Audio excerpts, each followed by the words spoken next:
Portuguese people seem to have taken a liking to your music. How do you like Portugal?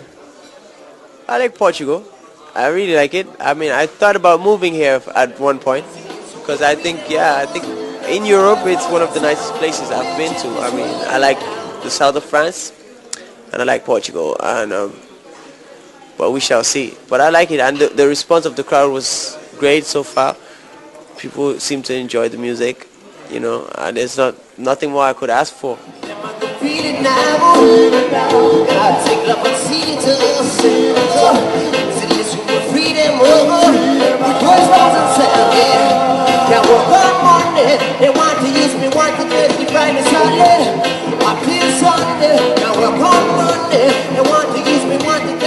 Why did you decide to call your album Denial?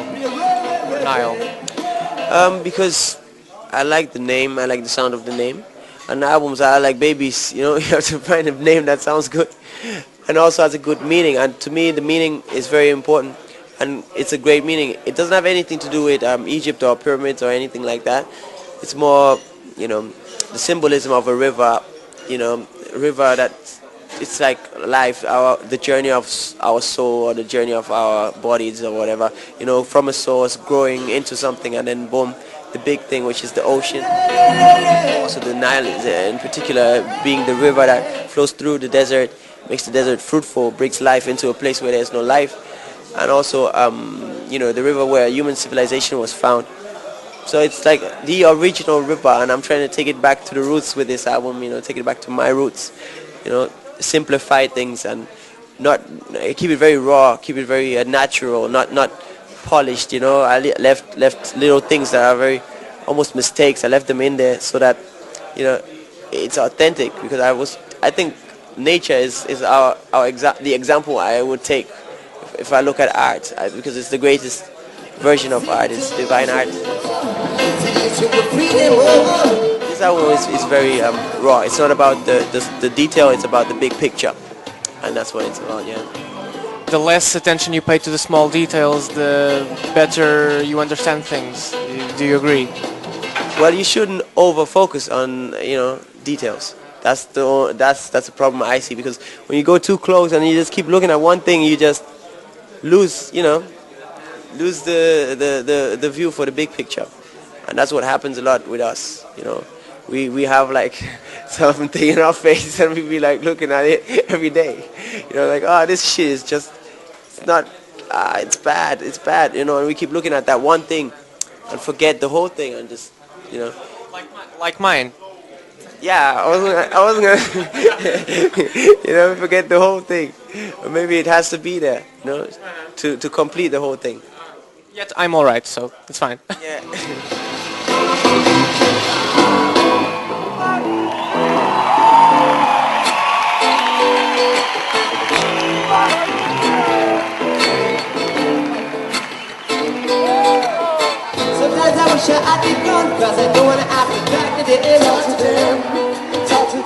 Do you think people can drown in Nile?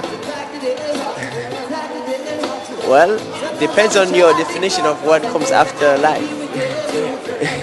You know what I mean? But I'm sure they can. Not in that sense. I mean, I hope your album doesn't kill people, you know? Yeah. But no, yeah, I hope so. I mean, really, I just do the album and hope, you know, it reaches the people and they interpret things in a whole different way than I maybe have written them, you know? I have actually read that you wanted to keep things simple. Does that explain not having that many collaborations on the album, just with Keziah Jones, right? How was it working with Keziah? It was good. You know, one of my preferred artists. I really like what he does. You know, since the first album, I think he's one of the greatest of our time. So it's a real privilege for me to be able to work with him, because it's also his first real collaboration on somebody else's album.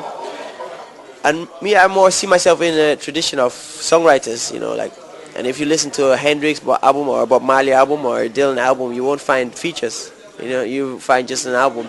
That's how I write my album. you know, I don't. It's more in that tradition.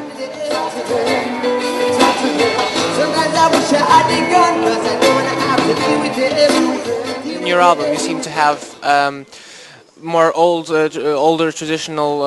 How do I explain this? Old school stuff. You know, more old school stuff along with more modernized, you know, more rhythms and stuff. How do you manage both of these aspects? I think that for me that's the perfect symbiosis, you know, of like an ancient spirit with a modern, you know, outfit, you know, or like yeah, or the other way around, a modern spirit with an old school outfit, you know. Like a 70-year-old in rollerblades, you know, skating. Exactly, exactly.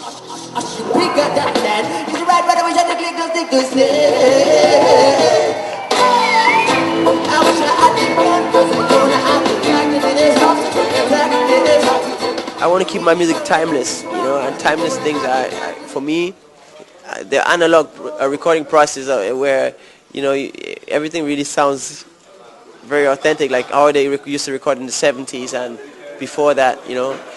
It was very good because it kept, you know, the human aspect, the human factor in the music, whereas nowadays people chop up everything and put everything in place and whatever, and they don't play things in one take anymore.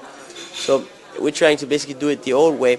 We're trying to use old instruments like or normal, like good old drum set sounds good, good old bass guitar, good old guitar, good old amplifiers and all that, and just a great song, and then keep it like that, you know, raw, and that to me is timeless.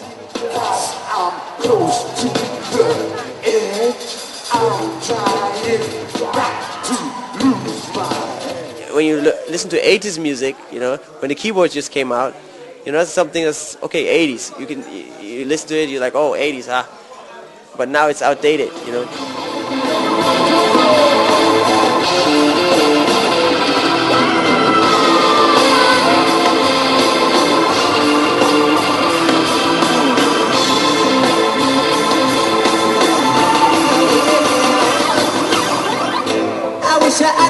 Cause I don't wanna have to practice it. Don't get me wrong, I know it's wrong, but I don't wanna have to practice it. Sometimes I wish I had begun, cause I don't wanna have to deal with it.